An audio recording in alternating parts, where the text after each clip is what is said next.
Hello and welcome everyone to my Commander deck tech on Muldrotha, the Gravetide. This is a casual combo build for Muldrotha, meaning the win cons are combos without the deck being a purely competitive build, like most combo decks. So why should you play Muldrotha? In my opinion, Muldrotha is one of the most powerful commanders that have been printed in a long time. Muldrotha is similar to Carador. However, Muldrotha lets you play a permanent of each type instead of just one creature on each of your turns, and Muldrotha trades white for blue when compared to Carador. I would argue Sultai is the best color combination in Commander, giving you rampant green, tutors in black, and all of blue's overpowered nonsense. So what is the general strategy for this deck? Well, it's obviously going to revolve around the graveyard, which is a generic strategy that many other commanders are based around. So we need a more detailed strategy, and cut out a specific slice in the commander meta that Muldrotha can be best at. I've narrowed down 3 specific strategies that Muldrotha should excel at. Mid-range value.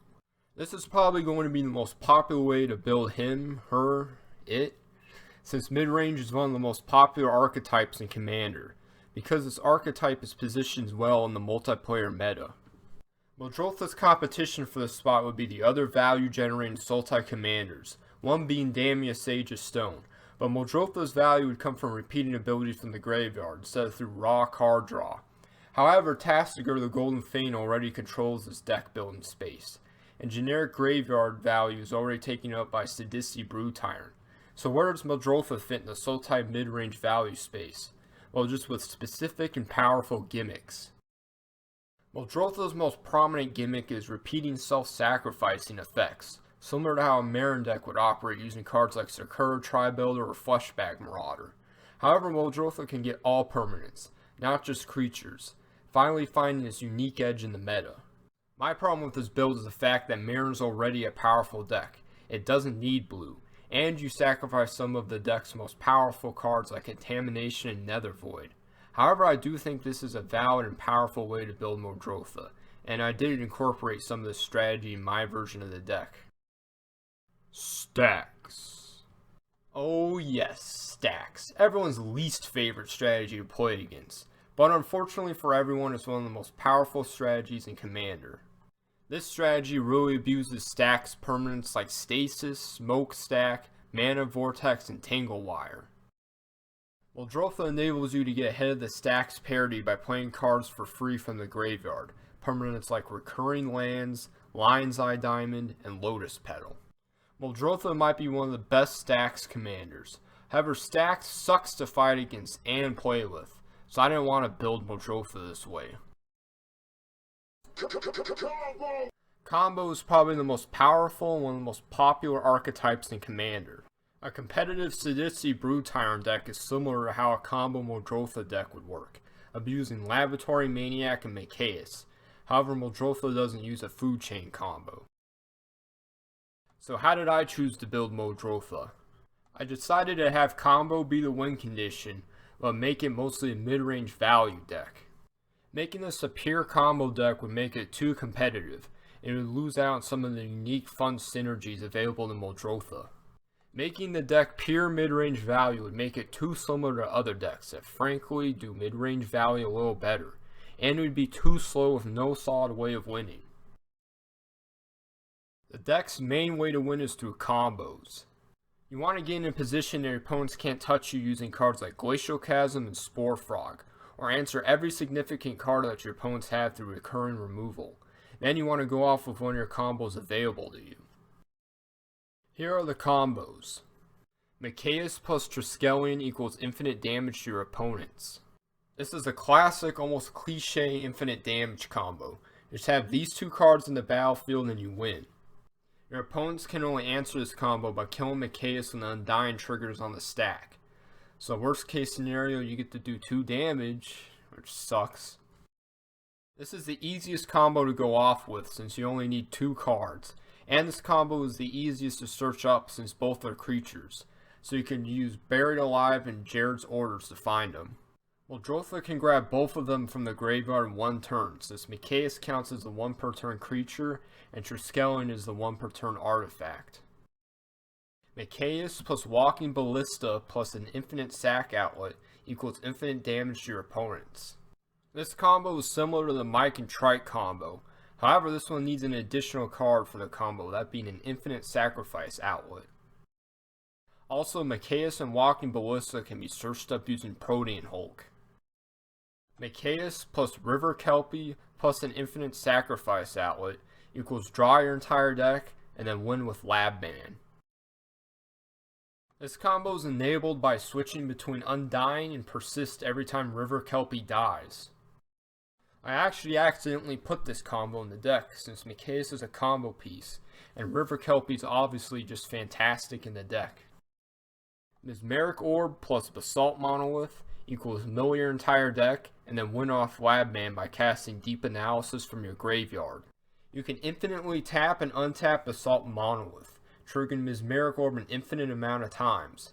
If you mill Lab Man, you can cast it from your graveyard using Muldrotha, then flashback Deep Analysis for the win. Muldrotha plus Second Chance equals infinite extra turns. Once you're able to trigger Second Chance, you can continually play it from the graveyard using Muldrotha, giving you infinite extra turns. The easiest way to get to 5 or less life is using Necropotence. Now that we know what the combos are, what do we have that helps us get to our combos, and what cards help us survive to get to the point where we can go off with our combos? Tutors are incredibly important in any combo deck. If you can't get your combo pieces, then you won't be able to win. So a combo deck needs to run a wide range of tutors to ensure that you'll be able to get your combo going during the course of the game. Demonic Tutor and Vampiric Tutor are auto-includes in any deck running black, and they are the best cards in Commander. Just be careful not to self-mill a card you get with Vampiric Tutor. The deck already wants to sacrifice creatures, so the sacrifice clause on Diabolic Intent can actually be beneficial, which is well worth it for a redundant Demonic Tutor. Sidis the Undead Vizier is a recurable tutor, since you can exploit her and then cast her from the graveyard again using Muldrotha. Your graveyard is your second hand when using this deck, so Entomb becomes a 1-mana Demonic Tutor. Buried Alive lets you search up to 3 creatures and put them in your second hand, 2 of which will most likely be Machias and Triskelion. Or if you have an infinite sacrifice outlet, you want to search up Machias and Walking Ballista, since it will cost less mana to cast those 2. Corpse Connoisseur is a solid creature tutor that can be unearthed from the graveyard in a pinch. Fauna Shaman allows you to discard a creature to your second hand to find another creature. Usually you want to find your creature combos like Machias. You have to reveal what you searched for, so be careful since your opponents will be ready for your combos. Protean Hulk is in the deck to find Machias and Walking Ballista when it dies. Jared's Orders is another creature tutor that can search up Machias and either Triskelion or Walking Ballista. Traverse the Ulvenwald is a 1-mana creature or land tutor, since Delirium is relatively easy to achieve. Don't be afraid to use this in a pinch to grab a basic land. Sometimes a land can be the best card for you at the current moment. Birthing Pod is both a sacrifice outlet and a creature tutor, 2 functionalities that are incredibly powerful in this deck. The deck runs a ton of utility lands, and since Expedition Map is self-sacrificing, you can continually play it from the graveyard using Muldrotha. Ramp is essential for any commander deck, and this deck is no different. The deck is in green, so we have access to some of the best ramp in the format. Birds of Paradise is one of the most efficient ramp spells in Magic. It's one of the only 1 CMC mana dorks that can tap for any color. Deathrite Shaman is the only 1-mana planeswalker in Magic. Oh wait, it's a creature for some reason. This card is the best mana dork in the format. Really calling it a mana dork doesn't do the card justice. Let's go over all the things this card does. First, it produces mana of any color. Second, it does 2 damage to each opponent. Third, it gains you 2 life. And fourth, it's continual single targeted graveyard hate. This is an insane amount of functionalities attached to a 1-drop. Sakura Tribe-Elder is self-sacrificing ramp. This card is one of the best creatures in a Marin deck, so it's fantastic in a Muldrotha deck too. Carpet of Flowers is great ramp attached to a permanent for just 1 mana. If you've never played this card just because you're afraid of your opponents not having islands, then you're just plain old dumb. Even if there's just 1 island on the field, and you just got yourself a Birds of Paradise. Seems good to me. Oh, and there's always someone playing blue, or your meta is full of bad players who don't use blue. Exploration is great in most decks, however it's easily abusable in this deck where you can play Strip Mine and Wasteland from your hand, and activate it, then play it again from your graveyard. There are all sorts of cute little gimmicks you can do with this card. Basalt Monolith is actually a combo piece, but you can use it as ramp. And conveniently, Muldrotha is 6 mana, so 3 lands and Basalt Monolith is all you need to cast him. Commander Sphere is ramp that's also self-sacrificing card draw. Lotus Petal is a real cheesy way to get ramp out of your graveyard using Muldrotha. It really helps to pay for commander tax if Muldrotha dies before your next turn, so it doesn't set you too far behind. Muldrotha turns Wayfarer's Bauble, a normally mediocre ramp card, into an overpowered continual ramping machine. Soul Ring is terrible. Why would anyone play this card? I have no idea how it ended up on this flippin' video. Card advantage is a vital part of any commander deck, and this deck is no exception, especially since Muldrotha has no natural card advantage attached to him. Muldrotha is only as powerful as the variety of cards that he gives you access to. The interesting thing about the card advantage aspect of this deck is the fact that your graveyard is your second hand, allowing you to cheese discard costs for certain cards. Threshold is relatively easy to get in this deck. Once activated, Cephalo Colosseum becomes one of the most powerful card draw spells in the deck, since it reads draw 3 cards, then put 3 cards in your second hand. Frantic Search is a card draw spell with no downside, since this card basically costs you no mana and you discard cards into your second hand instead of throwing them into your graveyard. Muldrifter becomes a recurrable divination when using Muldrotha. River Kelpie will draw you an absolute absurd amount of cards. Play a land from your graveyard, draw a card. Cast a non-land permanent from your graveyard, draw 2 cards. River Kelpie dies and persists back, draw a card. Have Micaeus as a sacrifice outlet, draw your entire deck. Deep Analysis is just an okay card draw spell, but its main functionality is to be flashed back to when your deck is milled, so you can achieve the Lab Man win. Mystic Remora is an auto-include for any blue deck, and it's one of the best card draw spells in Commander. It's uniquely awesome in this deck since you can play it again for 1 mana using Muldrotha, instead of paying for the cumulative upkeep cost. Sure, Necropotence is great at drawing cards, but it seems terrible in this deck, since the last thing you want to do is exile cards that you discard. However, its true purpose is to get your life total to 5 or less for the second chance combo. Phyrexian Arena is an auto-include in any deck running black. Getting an extra card each turn for a measly 1 life is well worth the cost. Sylvan Library is an auto-include in any green deck. An enchantment that lets you Sensates every turn and lets you pay a chunk of life to draw extra cards is great. I have no clue why this card is green. It should be black. Black is all about paying life to draw cards, not green. Self-mill can be considered card advantage since the graveyard is treated like your second hand when Muldrotha is on the battlefield. Mere Mad Phantasm can mill you for 0 or for everything, and you can just continue activating it for 2 mana. You should be able to mill an absurd amount of cards with this ghost. Life from Loam is a great way to mill and guarantee land drops.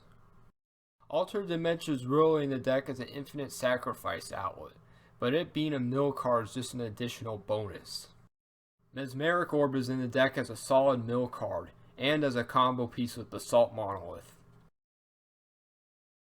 The deck strategy demands that you answer any cards that mess with your deck, since putting your opponents on the defensive isn't an option. Your opponents will constantly be trying to stop you from comboing out any way they can, which constantly puts you on the defensive, but that's fine since the deck is built to be on the defensive. You have to be able to have the right card to deal with the correct threat, and then you are given the option to abuse that answer at least once on each of your turns as long as Muldrotha is out.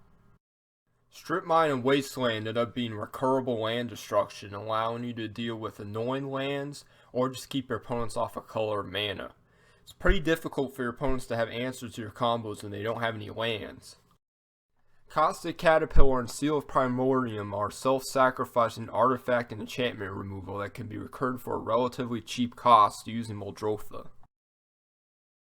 Fleshbag Marauder is a self-sacrificing edict effect that can be recurred every turn using Muldrotha, which will put a lot of pressure on your opponent's creature base, as long as they aren't playing a token deck. Glenelendra Archmage is one of the few counterspells attached to a permanent.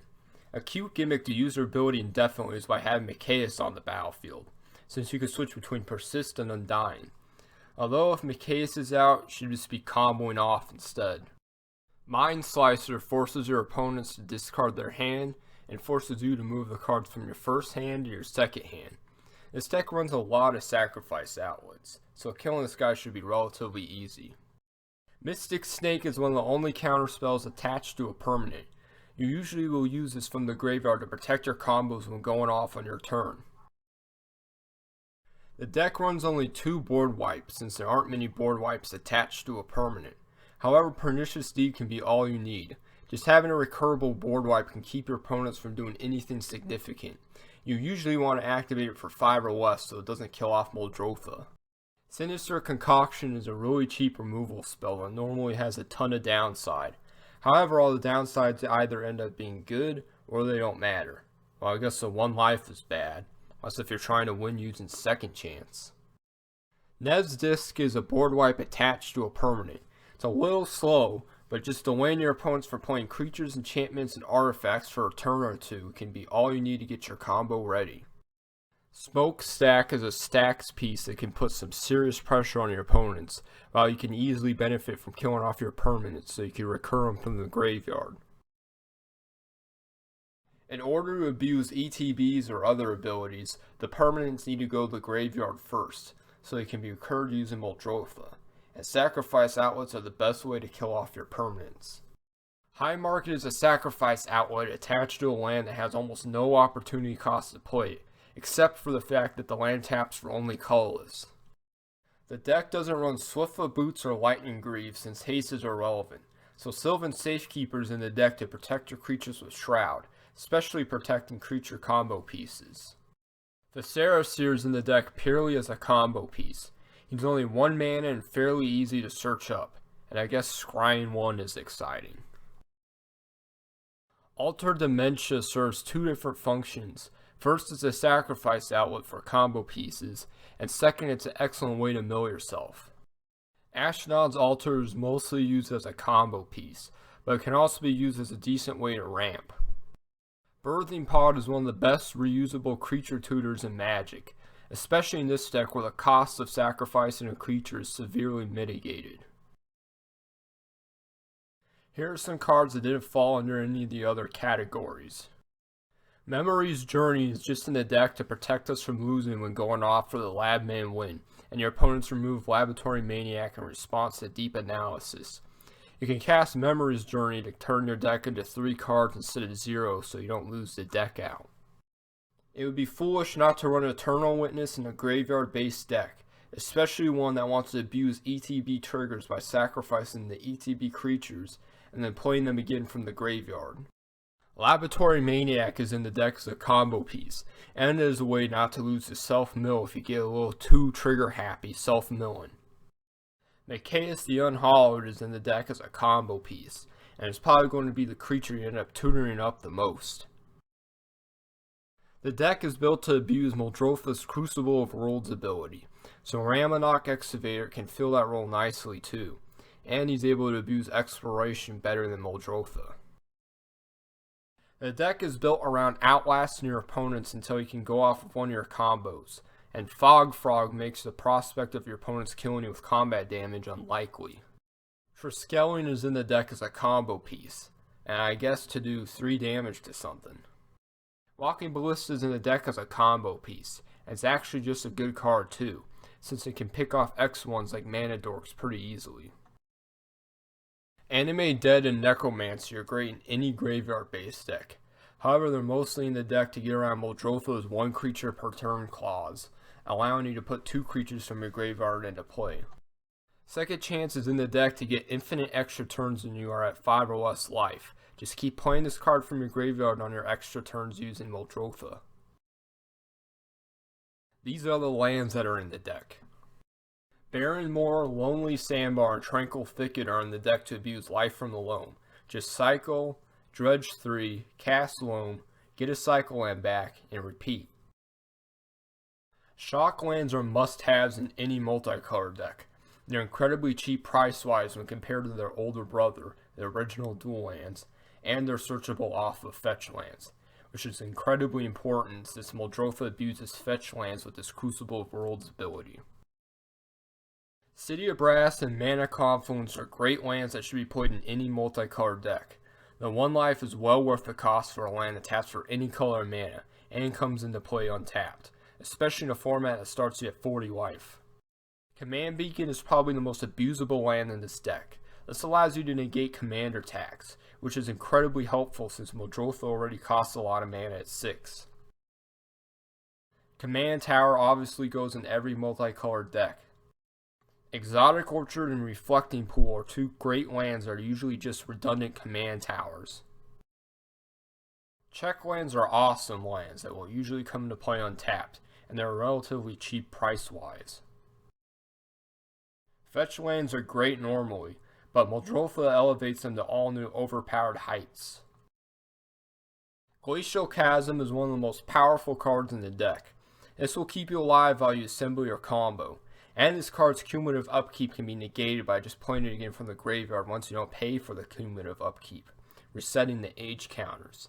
Even the ETB sack can be negated by just playing a land that you sacrifice from the graveyard using Muldrotha. And since Glacial Chasm is a land, it makes it incredibly difficult for your opponents to remove it. Urborg Tomb of Yawgmoth goes in every multicolored deck running black, and it allows Glacial Chasm to tap for mana, which is a nice bonus. The deck runs a ton of basics for a 3-color deck, so you can abuse fetch lands and Sakura Tribe Elder. I want to thank you for watching my video on Muldrotha the Gravetide. I hope you enjoyed it. I'd appreciate if you smash that like button, comment, and subscribe. And again, thanks for watching.